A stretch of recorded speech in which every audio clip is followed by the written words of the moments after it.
तो यहाँ पर आप लोग देख सकते हैं खिलाफत आंदोलन जो है वह भारतीय मुसलमानों द्वारा शुरू किया गया था। यह एक राजनीतिक धार्मिक आंदोलन था। याद रखिएगा कि खिलाफत आंदोलन जो था वह भारतीय मुसलमानों के द्वारा शुरू किया गया एक राजनीतिक और धार्मिक आंदोलन था, जिसका उद्देश्य अगर देखा जाए तो प्रथम विश्व युद्ध के बाद तुर्की के खलीफा के पद और अधिकारों की रक्षा करना था।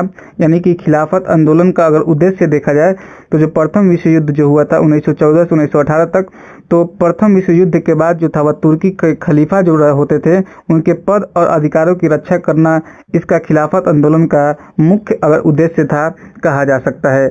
अब हम लोग खिलाफत आंदोलन के परिचय के बारे में जानेंगे। तो इसका जो समय काल देखा जाए खिलाफत आंदोलन का तो 1919 से लेकर 1924 तक रहा था। इसका उद्देश्य अगर देखा जाए तो तुर्की की खलीफा की सत्ता और सम्मान को बनाए रखना इसका मुख्य उद्देश्य था। पृष्ठभूमि देखा जाए तो प्रथम विश्व युद्ध में तुर्की के हार के बाद क्या हुआ था, मित्र राष्ट्रों ने उस पर कठोर शर्तें लागू की जिससे खलीफा की स्थिति कमजोर हो गई थी, ठीक है। इसलिए खिलाफत आंदोलन की शुरुआत हुई थी।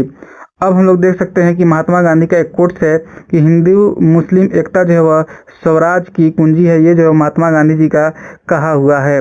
आगे बढ़ेंगे कि खिलाफत आंदोलन के जो प्रमुख नेता थे वह कौन कौन थे, तो मौलाना मोहम्मद अली, मौलाना शौकत अली, मौलाना अबुल कलाम आज़ाद, हकीम अजमल खान और महात्मा गांधी जो थे वह खिलाफत आंदोलन के नेता थे।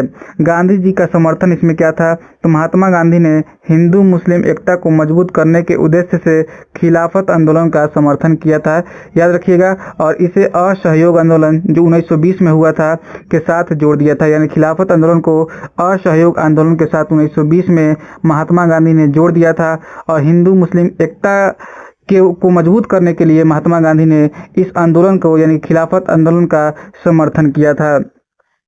अब देखा जाए कि इसके बीच कौन कौन सी घटनाएं जो हुई थी 1919 से लेकर 1924 तक कौन कौन सी घटनाएं हुई, तो 1919 में अगर देखा जाए तो अखिल भारतीय खिलाफत समिति का गठन किया गया।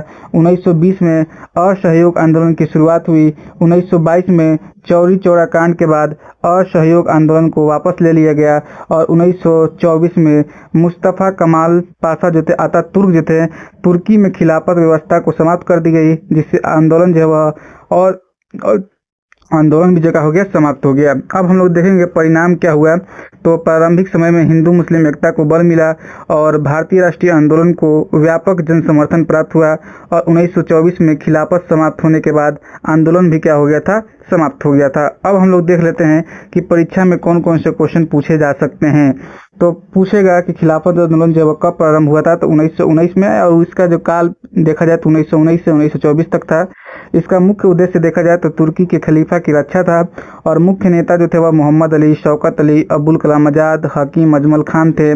और गांधी जी ने इसका समर्थन क्यों किया था तो हिंदू मुस्लिम एकता और ब्रिटिश शासन के विरुद्ध जन आंदोलन को मजबूत करने के लिए गांधी जी ने इसका समर्थन किए थे। और समाप्ति के बात किया जाए तो 1924 में जब तुर्की द्वारा खिलाफत जो वहाँ था उस व्यवस्था को समाप्त कर दिया गया, तो खलीफा का जो व्यवस्था था वहाँ पर समाप्त किए जाने के बाद ये भी जो है वह समाप्त हो गया था।